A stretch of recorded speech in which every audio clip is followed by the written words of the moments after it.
সিজদার মধ্যে যাইয়া আমি মালিকের দরবারে যদি তুই গোটা চোখের পানি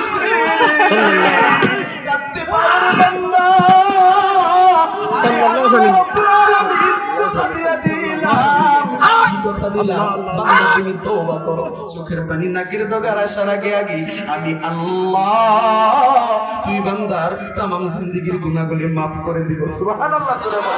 আরে বান্দা, তোমার নামটা যদি জাহান্নামের খাতার মধ্যে উঠেও থাকে রে বান্দা, পর্দানের মা কিসের রূপের অহংকার করো, যৌবনের বড়াই করো, কিসের যৌবনের বড়াই করো?